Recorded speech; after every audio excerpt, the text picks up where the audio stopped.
Very good morning students. आज हम लोग चैप्टर 2 पढ़ेंगे हिस्ट्री का, socialism in Europe and the Russian revolution. सबसे पहले मैं आपको ये बता देता हूँ कि आधे 90% लोग इस चैप्टर को रशियन रिवॉल्यूशन के नाम से जानते हैं और वो सोचते हैं कि जो इंसिडेंट्स हैं वो सिर्फ रशिया के बारे में इस चैप्टर में बताया गया है। सो मैं आपको ये बता दूं कि सबसे पहले ये चैप्टर है socialism in Europe and the Russian revolution. मतलब चैप्टर जो देखेंगे तो उसके दो पार्ट हैं। फर्स्ट है कि सोशलिज्म एक कॉन्सेप्ट होता है, वो यूरोप में कैसे आया, एंड सेकेंड पार्ट है रशियन रिवॉल्यूशन का। सो पहले जो हम लोग फर्स्ट पार्ट में देखेंगे वो यूरोप की बातें देखेंगे एंड देन सेकेंड पार्ट में हम रशियन रिवॉल्यूशन देखेंगे। प्लीज़ इसको आप सिर्फ रशिया का एक चैप्टर ना समझें, है ना। सो पहले हम फर्स्ट पार्ट से डील करते हैं, सोशलिज्म इन यूरोप। हम इसमें कॉन्सेप्ट पढ़ेंगे सोशलिज्म का और देखेंगे कि कैसे यूरोप में चेंजेस आया। सो यूनिट 1 से स्टार्ट करते हैं, the age of social change. In the previous chapter, you read about the powerful ideas of freedom and equality that circulated in Europe after the French Revolution. The French Revolution opened up the possibility of creating a dramatic change in the way in which society was structured. As you have read, before the 18th century, society was broadly divided into states and order, and it was the aristocracy and church which controlled economic and social power.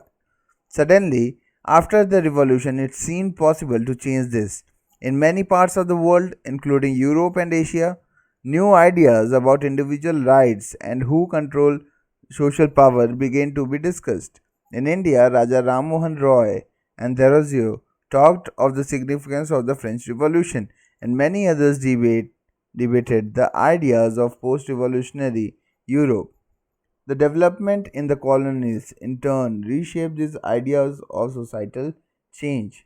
So ये जो introductory paragraph है उसमें ये बताया कि जो chapter 1 में आप लोगों ने फ्रेंच रिवॉल्यूशन पढ़ा था उस उसमें क्या देखा गया था कि कैसे सोसाइटी के स्ट्रक्चर में कंप्लीट चेंज आया।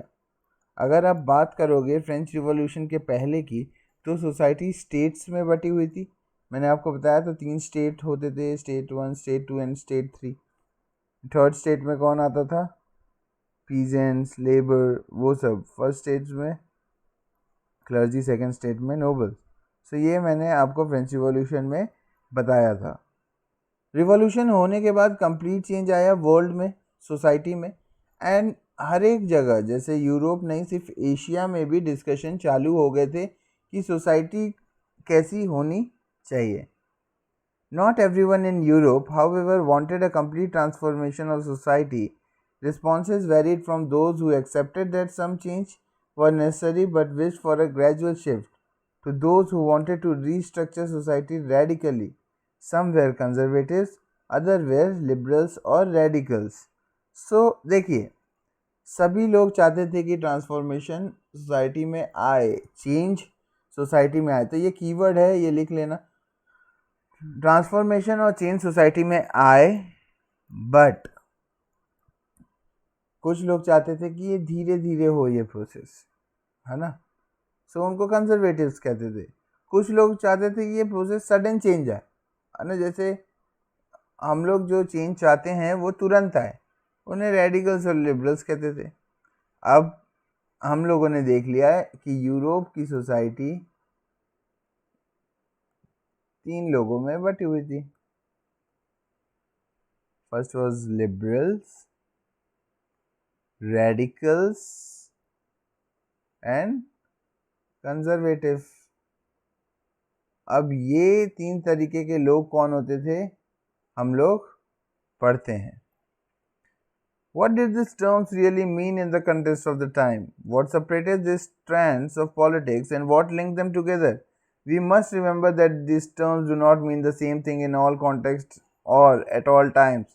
We will look briefly at some of the important political traditions of the 19th century and see how they influenced change. Then we will focus on one historical event in which there was an attempt at a radical transformation of society. Through the revolution in Russia, socialism became one of the most significant and powerful ideas to shape society in the 20th century. So सबसे पहले हमें पढ़ना पड़ेगा liberals, radical and conservatives थे कौन। तीन तरीके के लोग जो यूरोपियन सोसाइटी में एग्जिस्ट करते थे, वो तीन तरीके के लोग थे कौन और होते कैसे थे। सो ये आपको क्वेश्चन आ सकता है 5 मार्क्स का।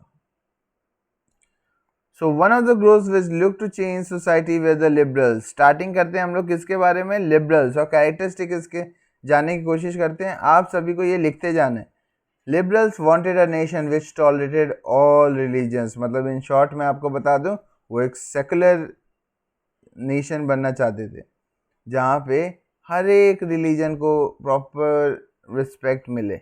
We should remember that at this time European state usually discriminated in favor of one religion or another. Britain favored the Church of England, Austria and Spain favored the Catholic Church.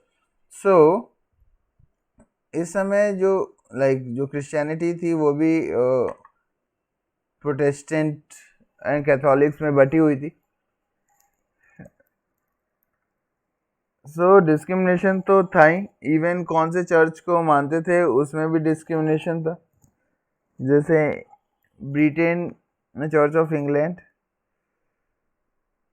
Austria and Spain favour the Catholic church.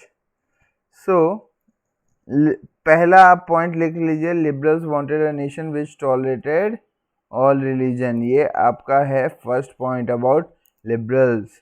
Liberals also oppose the uncontrolled power of dynastic rulers. Second point क्या है कि liberal लोग वो भी थे जो मतलब dynastic succession होता है ना, कि किंग के बाद किंग, राजा का बेटा राजा, राजा का बेटा राजा बनेगा। वो चीज़ उनको पसंद नहीं थी कि किंग लोग की जो सिर्फ किंग को आप पावर दोगे, तो ये चीज़ उनको पसंद नहीं थी। They wanted to safeguard the right of individual against government. उनको जैसे हमारे इधर फंडामेंटल राइट्स होते हैं ना, उनको भी राइट्स ऑफ इंडिविजुअल चाहिए था कि हर एक इंडिविजुअल का पर्टिकुलर राइट हो। They argued for a representative elected parliamentary government subject to law interpreted by a well trained judiciary that was independent of rulers and official. उनको ऐसा गवर्नमेंट चाहिए था जो रिप्रेजेंटेटिव हो और इलेक्टेड बाय इंडिविजुअल्स हो, है ना। जैसे अभी अपने इंडिया में है वैसा उनको चाहिए था। और जो लॉ है वो एक वेल ट्रेन्ड जुडिशरी भी उनको चाहिए था लिबरल्स को। ये फोर्थ पॉइंट आप लिख सकते हो कि they demanded for representative elected parliamentary government and subject to law interpreted by a well trained judiciary. They did not believe in universal adult franchise, that is the right of every citizen to vote. अब ये लोग एक जो मुझे negative लगता है, ये लोग यूनिवर्सल एडल्ट फ्रेंचाइज के अगेंस्ट थे। फिफ्थ पॉइंट आप लोग ये लिख लीजिएगा। They felt man of property mainly should have the vote. They also did not want the vote for women. उन्हें ऐसा लगता था जितने एक्टिव सिटीजन हैं, हम लोगों ने पढ़ लिया था, जितनों के पास प्रॉपर्टी है सिर्फ उन्हीं को वोट देना चाहिए, इवन विमेन को भी वोट नहीं देना चाहिए। In contrast radicals wanted a nation in which government was based on the majority of a countries population. अब हम लोगों ने लिबरल्स के 6 पॉइंट देख लिए। अब हम चलेंगे रेडिकल्स कौन थे, ये दूसरे ग्रुप थे। In contrast, radical wanted a nation in which government was based on the majority of a country's population.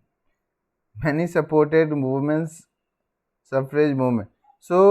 Radicals चाहते थे कि गवर्नमेंट वैसी हो, सपोज जो पॉपुलेशन मेजॉरिटी में है गवर्नमेंट उसकी हो, ऐसा रेडिकल्स चाहते थे। ये लोग विमेन को सपोर्ट करते थे। विमेन जो वोटिंग के जो मूवमेंट होते थे, जिसे विमेन सफ्रेज मूवमेंट भी कहा जाता था, उनको भी सपोर्ट करते थे। Unlike liberals they oppose the privileges of great land owners and wealthy factory owners. ये भी अपोज करते थे जो प्रिविलेज जो लैंड ओनर्स को मिले हुए हैं, जो फैक्ट्री ओनर्स को मिले हुए हैं उनको, they were not against the existence of private property but dislike concentration of property in a hand of few. देखो, ये प्राइवेट प्रॉपर्टी के अगेंस्ट नहीं थे, ये कहते थे ठीक है प्राइवेट प्रॉपर्टी होनी चाहिए, बट ये लोग कहते थे सिर्फ कुछ ही के हाथ में नहीं होनी चाहिए, सोसाइटी के हर एक मेंबर के पास उनकी खुद की प्राइवेट प्रॉपर्टी होनी चाहिए।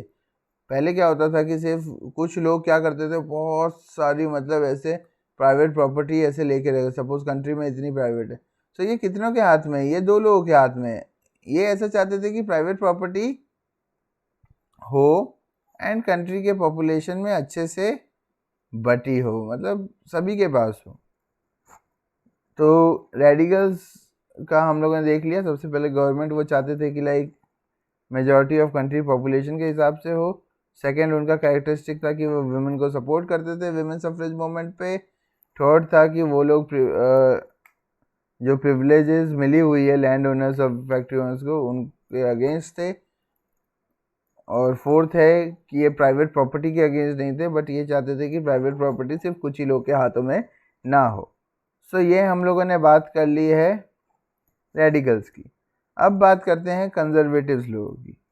Conservatives were opposed to radicals and liberals after the French Revolution. However, even conservatives had opened their mind to the need for change. Earlier in the 18th century, conservatives had been generally opposed to the idea of change. By the 19th century, they accepted that some change was inevitable but believed that the past had to be respected and change had to be brought about through a slow process.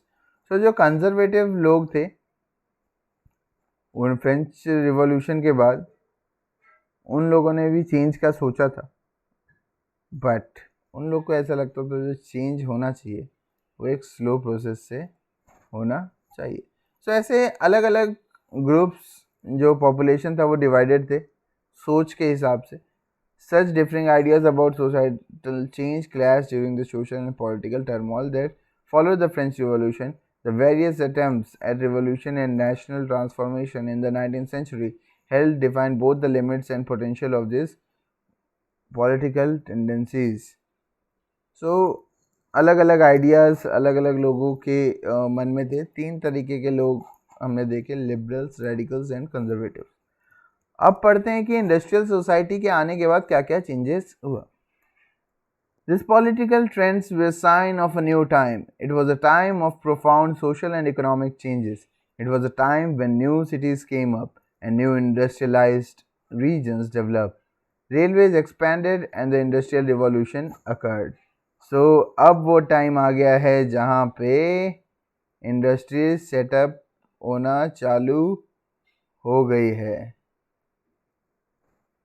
And industrial revolution आया है। Industrialization brought men, women, and children to factories. Work hours were often long and wages were poor. Unemployment was common, particularly during the times of low demand for industrial goods. Housing and sanitation were problems since towns were growing rapidly. So, industrialization के बाद आने के बाद सारे लोग काम पे आ गए अलग अलग जगह से। सपोज ये इंडस्ट्री है ना, देख घर जैसा रहा है पर है इंडस्ट्री। वो थोड़ा सा ड्राइंग का प्रॉब्लम है। तो सपोज ये इंडस्ट्री है, यहाँ पे लोग आने लग गए अलग अलग जगह से, मैन, विमेन, छोटे छोटे बच्चे सब काम करने लग गए। काम ज़्यादा करते थे एंड इन लोग को सैलरी कम दी जाती थी। बाद में जब डिमांड नहीं होता था तो इन लोग को निकाल भी दिया जाता था। अब निकालने के बाद हाउसिंग एंड सैनिटेशन का बहुत प्रॉब्लम आ रहा था, क्योंकि होता क्या था ना कि ये लोग बहुत बड़े नंबर में मतलब आते थे। सपोज एक इंडस्ट्री खुला तो वहाँ पे बहुत लोग काम ढूंढने के लिए आ जाएंगे। अब काम तो कुछ ही लोग को मिलेगा, और मिलेगा भी तो हाउसिंग की तकलीफ रहेगी कि रहें कहाँ। तो वहाँ पे हाउसिंग एंड सैनिटेशन की पहले इंडस्ट्रियल रिवॉल्यूशन के टाइम पे प्रॉब्लम आती ही थी। Liberals and radicals search for solution to this issue. अब जो लिबरल्स लोग थे और जो रेडिकल्स लोग थे वो क्या चाहते थे, सोसाइटी में चेंज आए। सो उन लोगों ने सॉल्यूशन ढूंढा। किन लोगों ने ढूंढा? लिबरल्स एंड रेडिकल्स, जो लोग चेंज पे विश्वास रखते थे। Almost all industries were the property of individual. Liberals and radicals themselves were often property owners and employers. अब देखिए लिबरल्स एंड रेडिकल ने सॉल्यूशन ढूंढा, क्योंकि लिबरल्स एंड रेडिकल्स खुद ही प्रॉपर्टी ओनर्स और एम्प्लॉयर भी थे, है ना. Having made their wealth through trade or industrial venture, they felt that such efforts should be encouraged. That its benefits would be achieved if the workforce in the economy was healthy and citizens were educated. So अब जो liberals और radicals थे उन्होंने अपना कैसे wealth इतना ज़्यादा किया था, ट्रेड और इंडस्ट्रियल वेंचर, मतलब एक जगह से दूसरी जगह पे ट्रेड कर करके और अपनी इंडस्ट्री खोल के उन्होंने पैसा कमाया था. उनको ऐसा लगता था जैसे उन्होंने किया है वैसे जो प्रोसेस है कि ट्रेड करो और खुद की इंडस्ट्री खोलो, इस चीज़ को अप्रिशिएट करना चाहिए, इस चीज़ को एनकरेज करना चाहिए. और वो कहते थे कि it's benefit would be achieved if the workforce in the economy was healthy and citizens. पैसा सोसाइटी में आएगा बट उसके लिए जो वर्कफोर्स है, जो काम करने वाले लोग हैं, वो हेल्दी होने चाहिए और एजुकेटेड होने चाहिए. ऐसा लिबरल्स और रेडिकल्स मानते थे. Oppose to the privileges the old aristocracy had by birth, they firm believed in the value of individual effort, labour and enterprise. अब देखिए वो लोग क्या कहते थे कि जो कुछ लोग को, जैसे एरिस्टोक्रेसी लोग हैं, उन लोगों को प्रिविलेज मिला हुआ है पहले से ही, पैदा होते ही. आप लोग जानते थे 2 स्टेट के जो लोग थे उनको प्रिविलेज मिला हुआ था. बट वो लोग ऐसा कहते थे कि प्रिविलेज उनको बहुत से मिला हुआ है, बट जो एफर्ट होता है ना, जो हार्डवर्क होता है, और जो आप हार्डवर्क करके अपनी मेहनत करके इंडस्ट्री खोलते हो, उसकी भी एक वैल्यू है, वो जानो. If freedom of individual was ensured, if the poor could labor and those with capital could operate without restraint, they believed that society would develop. Many working men and women who wanted changes in the world rallied around liberal and radical groups and parties in the early 19th century. वो कहते थे कि देखिए society, जैसे अगर freedom of individual दे दिया गया हो और अगर पुअर लोग काम कर सकते हैं एंड जिनके पास कैपिटल है, जिनके पास पैसा है, वो अपने इंडस्ट्री लगा सकते हैं, तो सोसाइटी डेवलप होगी. करना क्या है, सोसाइटी डेवलप कैसे होगी? सपोज मैंने इंडस्ट्री सेटअप कर दी, है ना.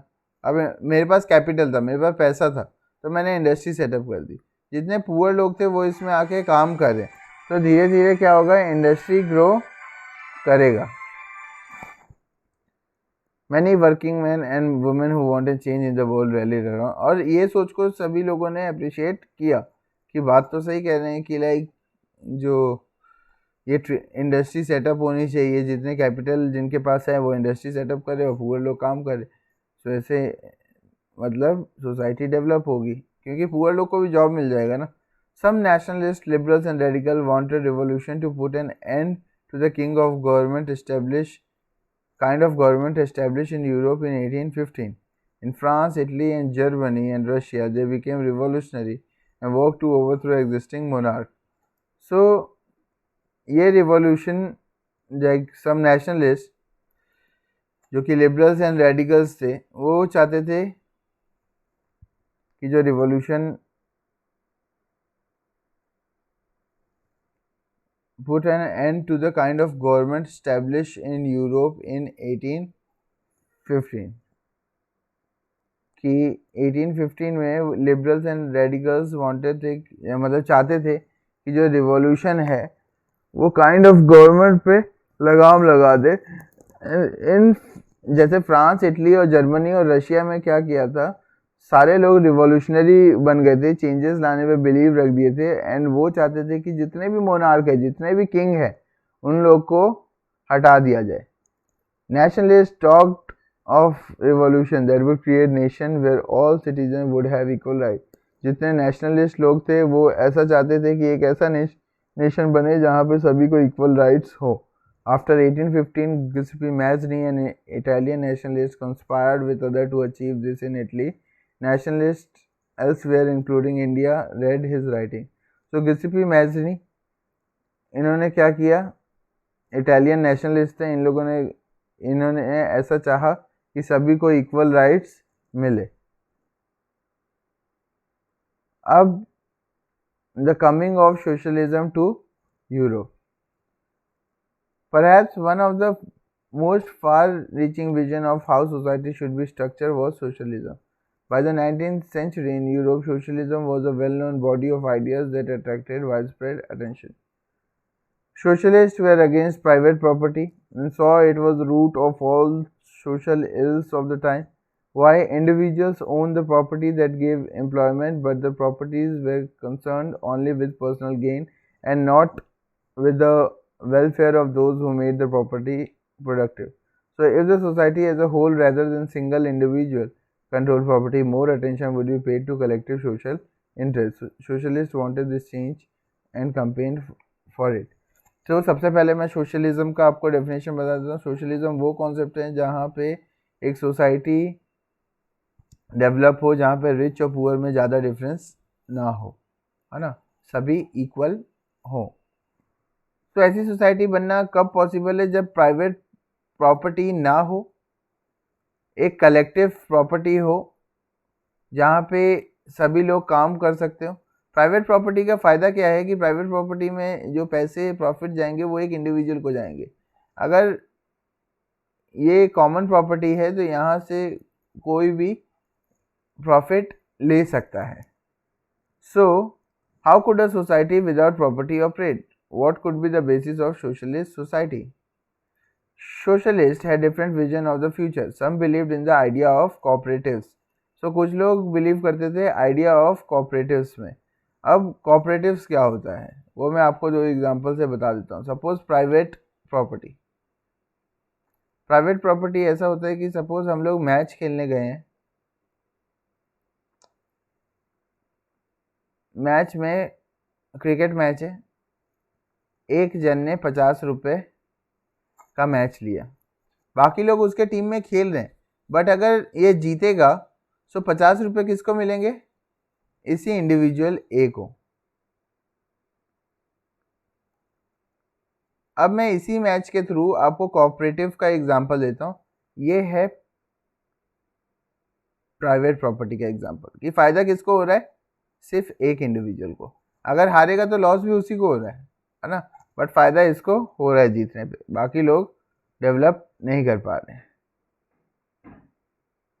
ये आपको मैं एग्जांपल देता हूँ कोऑपरेटिव का. यहाँ पे 5 लोग मैच खेलने गए हैं, बट हर एक ने 10-10 रुपये लगाए हैं. सो यहाँ पे क्या हो रहा है कि सपोज अगर मैच जीत रहे हैं 50 रुपये का, तो हर एक को 10-10 रुपये का प्रॉफिट हो रहा है. देख रहे हो, हर एक को 10-10 रुपये का प्रॉफिट हो रहा है. हार रहे हैं तो 10-10 रुपये का लॉस सबको हो रहा है. सो यहाँ पे एक इंडिविजुअल प्राइवेट में प्रॉफिट कमाता है, कोऑपरेटिव में हर एक इंडिविजुअल डेवलप करते हैं. सो जो जितने लोग चाहते थे कि सारे लोग डेवलप करें, एक सोसाइटी में पुअर लोग ना रहें, सोशलिज्म पे बिलीव करते थे, वो चाहते थे कि कैसी सोसाइटी हो ऐसी, और वो चाहते थे कि ऐसी सोसाइटी ना हो, प्राइवेट सोसाइटी ना हो एंड सोसाइटी कोऑपरेटिव हो. अब आप लोग को होपफुली समझ आ गया होगी कि कोऑपरेटिव्स क्या होते हैं, जहाँ पे इक्वली मतलब लोग इन्वेस्ट करते हैं, इक्वली प्रॉफिट कमाते हैं. रॉबर्ट उन, a leading English manufacturer, sought to build a cooperative community called New Harmonia in Indiana, USA. इन्होंने सोचा था कि एक कोऑपरेटिव कम्युनिटी बनाए, new harmonium in Indiana. Other socialists felt that cooperative could not be built on a wide scale only through the individual initiative. अब चलो ठीक है, रॉबर्ट ओवन के पास पैसा होगा, ये पूरी मतलब कम्युनिटी बनाने का सोच रहे हैं, बट ये एक इंडिविजुअल का टास्क नहीं है, ये गवर्नमेंट का टास्क है. सपोज जैसे सैनिटेशन के लिए स्वच्छ भारत अभियान में अभी टॉयलेट बन रहा है. अगर मैं सोचूंगा कि मैं एक गांव में टॉयलेट लगा देता हूँ या कई गांव में टॉयलेट लगा देता हूँ, तो मैं हार्डली 100-200 में लगा पाऊंगा. पर अगर यही इनिशिएटिव गवर्नमेंट लेगी तो गवर्नमेंट के पास इतने पैसे होते हैं कि वो हर गांव में लगा सकती है ना। सो बहुत लोगों का, सोशलिस्ट लोगों का सोचना तरीका भी था कि जो कोऑपरेटिव वाला आइडिया है वो एक इंडिविजुअल इनिशिएटिव नहीं है, वो गवर्नमेंट को करना चाहिए। In France, for instance, Louis Blanc wanted the government to encourage cooperatives and replace capitalist enterprises. Thus, cooperatives were to be association of people who produced good together and divided the profit according to the work done by members. अभी जो मैंने cricket का example दिया है, अब देखिए ये definition में कितना सूट कर रहा है कि जो कॉपरेटिव्स होते कौन थे, ये एसोसिएशन ऑफ पीपल होते थे, वो गुड्स भी साथ में प्रोड्यूस करते थे, मतलब जो मैंने कहा 10-10 रुपये इक्वली लगाते थे, and divided the profit according to the work done by member, कि कितना किसने काम किया उसके हिसाब से अपने प्रॉफिट को डिवाइड भी कर लेते थे। जैसे अगर सभी लोगों ने मिल के मैच जिताया तो 10-10 रुपये सभी को चले जाते थे, अगर मैच 50 रुपये का हुआ तो। सो चीज़ों को ईजिली समझेंगे। अब कार्ल मार्क्स का क्या कहना था? Karl Marx and Friedrich Engels added other ideas to the body of arguments. Marx argued that industrial system was capitalist. Capitalist owned the capital invested in factories. ज़्यादा डरने की बात नहीं है, कैपिटलिस्ट का मतलब होता है जिनके पास कैपिटल होता है, जिनके पास चीज़ें होती हैं, मतलब owners kind of thing. So Karl Marx ऐसा कहता था कि इंडस्ट्रियल सोसाइटी जो है वो कैपिटलिस्ट लोगों की है ना, वो उन लोग की है जो कैपिटल ओन करते हैं, वो फैक्ट्रीज में इन्वेस्ट करते हैं। And the profit of capitalist was produced by worker, वो कहते थे कि जो भी प्रॉफिट होता है वो वर्कर करके देते हैं उनका। The condition of workers could not improve as long as this profit was accumulated by private capitalist.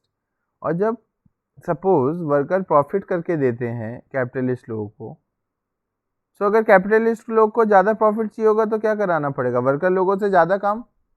और जब वर्कर लोग ज़्यादा काम करेंगे तो क्या उनकी कंडीशन इंप्रूव हो सकती है? सो आंसर नहीं।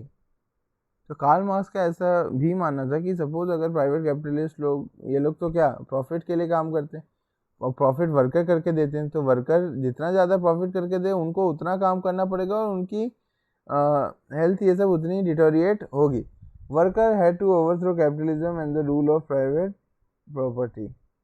Marx believed that to free themselves from capitalist exploitation, workers had to construct a radical socialist society where all property was socially controlled.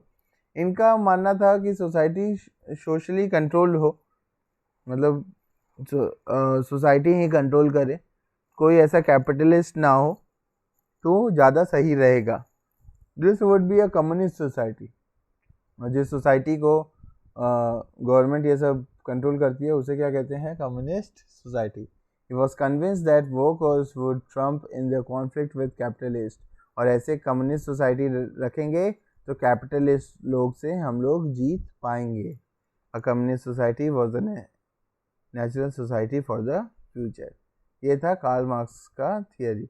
सो आपको ये सब जो सबके आइडियाज़ जो थे वो आ सकते हैं 5 मार्क के, जिस अलग अलग सोशलिस्ट लोग के आइडिया। सबसे पहले रॉबर्ट ओवन का, जो खुद चाहता था कि बनाए कोऑपरेटिव। दूसरा था लुइस ब्लैंक का, जो चाहता था कि गवर्नमेंट को कोऑपरेटिव बनाना चाहिए। तीसरा था कार्ल मार्क्स का, जो चाहता था कि कैपिटलिस्ट नहीं कम्युनिस्ट सोसाइटी होना चाहिए। देन हम लोग पढ़ेंगे support for socialism. By the 1870s socialist ideas spread through Europe. To coordinate their efforts, socialists formed an international body, namely the Second International. अब सोशलिज्म के सपोर्ट में अलग अलग इंटरनेशनल बॉडी बनने लगी थी। सेकंड इंटरनेशनल एक बॉडी थी जो बनी थी। अब ये आपको आ सकता है 1 मार्क का, फिल इन द ब्लैंक्स में। Workers in England and Germany begin forming association to fight for better living and working condition. Change आ रहा था तो लोग भी साथ जुड़ने लग गए। वर्कर्स जो थे इंग्लैंड और जर्मनी के, ये लोग एसोसिएशन बनाए, ग्रुप बनाए, एंड ये लोग better living and working condition के लिए डिमांड किए।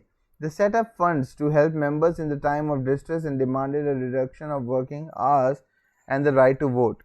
So इन लोगों ने फंड्स एक्यूमुलेट किया, अगर किसी को ज़रूरत पड़ती तो दे देते थे, एंड ये लोग डिमांड करते रहते थे कि वर्किंग आवर्स कम होना चाहिए और वर्कर्स को भी राइट टू वोट मिलना चाहिए। In Germany The association worked closely with the Social Democratic Party and helped to win parliamentary seats. अब वर्कर्स लोग, जर्मनी में एक पार्टी थी सोशल डेमोक्रेटिक पार्टी, उनके साथ काम करते थे, उनको इलेक्शन जितवाते थे एंड वो लोग इनके डिमांड पूरे करते थे. By 1905 socialist and trade unionist formed the labour party in Britain and socialist party in France. अगर हम लोग देखें 1905 में तो सोशलिस्ट एंड ट्रेड यूनियनिस्ट जो थे उन्हीं लोगों ने पार्टी फॉर्म करने लग गए. जैसे लेबर पार्टी हो गया ब्रिटेन में, सोशलिस्ट पार्टी हो गया फ्रांस में. However, till 1914, socialists never succeeded in forming a government in Europe. Represented by strong figures in parliamentary politics, their idea did shape legislation, but government continued to be run by conservatives, liberals, and radicals. तो socialist लोग कामयाब नहीं हुए थे क्योंकि तब तक liberals, radical और कंजर्वेटिव्स लोग ही रूल करते थे. द रशियन रिवॉल्यूशन ये हम नेक्स्ट टाइम पढ़ेंगे. अभी के लिए इतना ही. Thank you.